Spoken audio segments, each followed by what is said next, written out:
Halo teman-teman, pada hari ini kita akan belajar tentang momen gaya atau disebut torsi.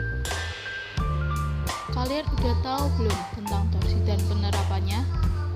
Mari kita simak video ini untuk mengenal jauh tentang torsi. Sebelum itu, saya akan memperkenalkan kelompok kami, yaitu ada Agnesia Angelita, Alvin Alvania, Bunga Citra Lestari, Ferisa Denayu, Muhammad Aril, dan Rizky Bukhori. Materi tentang pengertian torsi akan dijelaskan oleh Bunga Citra Lestari.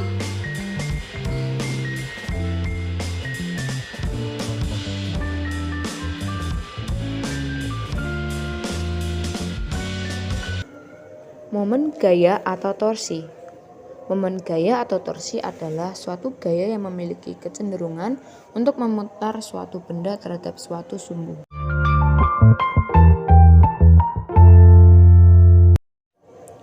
Momen gaya didefinisikan sebagai hasil kali gaya atau F dan jarak lengan gaya atau R. Secara matematis ditulis yaitu tau sama dengan R kali F. Jika antara lengan gaya R dan gaya F tidak tegak lurus, maka rumusnya yaitu tau sama dengan R dikali F dikali sin alpha.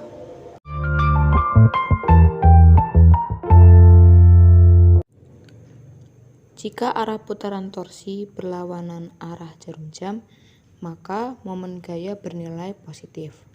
Jika arah putaran torsi searah jarum jam, maka momen gaya bernilai negatif. Nah, untuk mengenal lebih lanjut tentang torsi, mari kita simak dari penjelasan video mengenai pintu dalam penerapan torsi.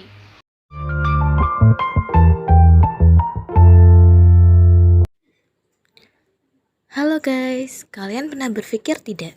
Kenapa ada jarak antara gagang pintu dengan engsel pintu itu sendiri? Apakah hal tersebut karena merupakan pemikiran estetika dari seorang tukang kayu yang juga merupakan seorang seniman ketika melakukan pekerjaannya? Bukan ya guys, begini lebih tepatnya. Ketika kamu tarik atau dorong pintu dengan gaya F, pintu akan mengayun, terbuka atau tertutup. Ayunan terbuka atau tertutup ini menandakan bahwa jika pintu mengalami gerak rotasi, yaitu berputar pada porosnya, dan memiliki sumbu putar atau poros yang terletak pada engselnya. Nah, saat kamu melakukan kegiatan tersebut, tanpa sadar kamu telah mengaplikasikan, yaitu torsi. Berikutnya, kita akan masuk ke penerapan torsi pada baut.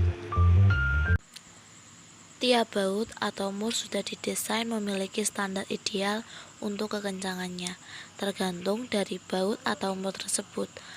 Ketika Anda mengencangkan secara berlebihan, maka dapat menyebabkan tegangan yang berlebihan pada komponen yang diikat tersebut. Efeknya adalah baut akan rusak, bahkan bisa patah. Sebaliknya, ketika Anda mengencangkan baut atau mur dengan kekencangan yang kurang, maka baut tidak akan mampu menopang bagian diikat tersebut. Dan apabila terjadi getaran, maka kemungkinan baut akan terbuka atau terlepas.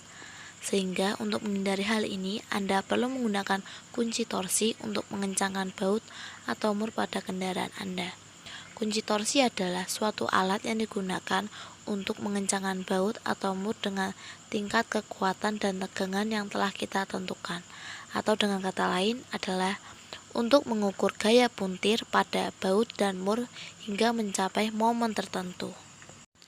Selanjutnya adalah kaidah tangan kanan, di mana kaidah tangan kanan tersebut masih berhubungan dengan torsi yang akan disampaikan oleh Rizky Aji Bukhori. Selain penerapan torsi dengan cara baut yang dikencangkan atau dikendorkan, dan juga pintu yang didorong atau ditarik, tahukah kamu terdapat contoh lain dalam penerapannya? Ya, cara ini dinamakan kaidah tangan kanan.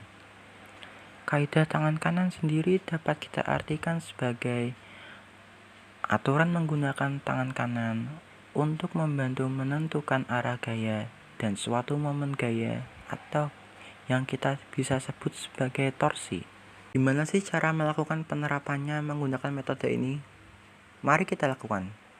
Secara singkatnya, untuk kaidah tangan kanan, arah jari-jari yang digenggam merupakan arah lengan gaya, dan putaran jari merupakan arah gaya. Dengan ini, kamu telah mengetahui torsi tersebut. Memangnya, di mana sih torsinya?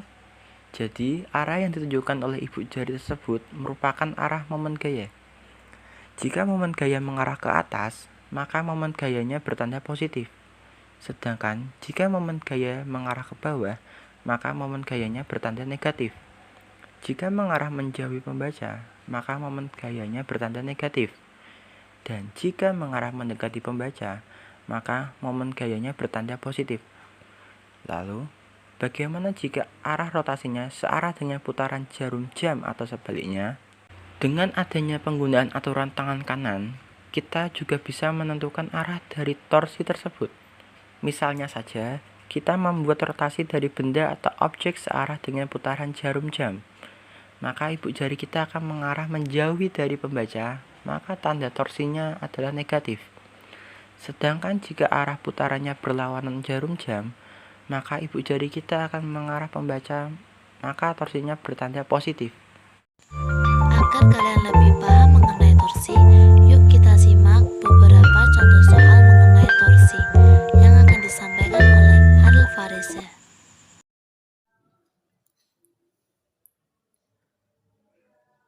Kita masuk ke soal pertama. Besar momen gaya terhadap titik C. Berarti titik C yang ini. Kita cari momen gayanya. Karena di titik C mengarah pada F2 ini, maka F2 ini bisa diuraikan menjadi horizontal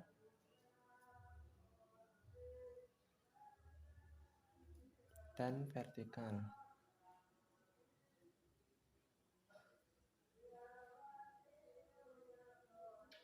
Nah, misalkan saja yang vertikal F2Y,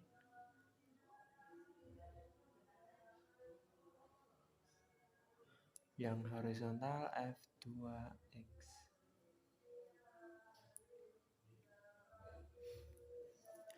Dalam kejadian ini yang menyebabkan batang berputar adalah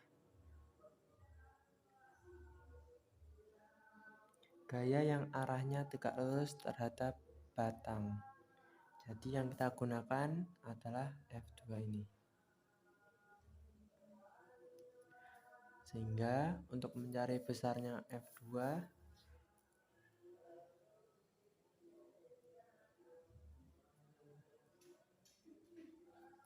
bisa F2 yang vertikal bisa kita tentukan dengan F2Y sama dengan F2 sin 30. Karena di sini mendapatkan sudut 30, maka F2 sin 30 kita masukkan, berarti F2Y sama dengan 6 sin 30 sama dengan setengah, maka F2Y sama dengan 3N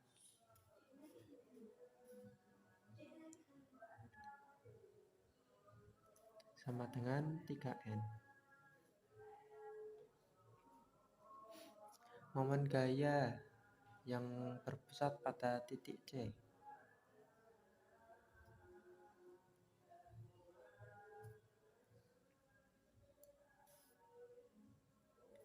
Dapat ditentukan dengan sigma TC. C di sini karena titik C, sehingga F1 AC plus F2Y DC dikurangi F3 EC.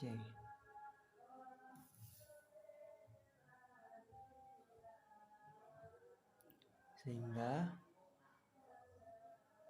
sigma TC sama dengan 4 kali 2 ditambah 3 kali 1 dikurangi 6 kali 2, sehingga sigma TC sama dengan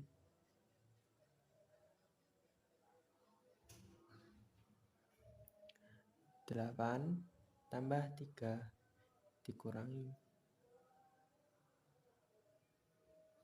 12, yaitu sigma TC sama dengan -1.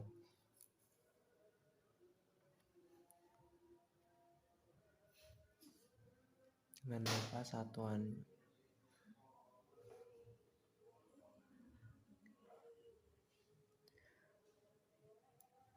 Karena di sini dengan kesepakatan torsi yaitu searah jarum jam bertanda positif,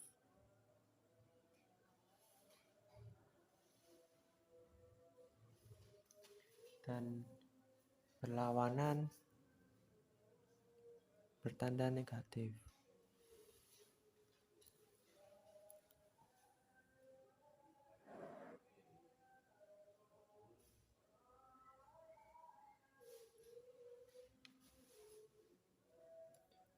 Maka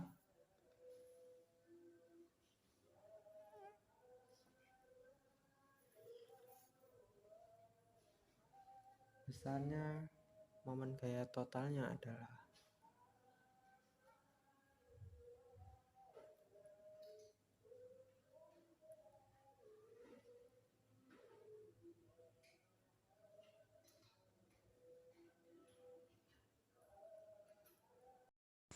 Terima kasih karena telah menyimak video ini sampai selesai. Semoga apa yang disampaikan dalam video ini dapat bermanfaat bagi kalian semua.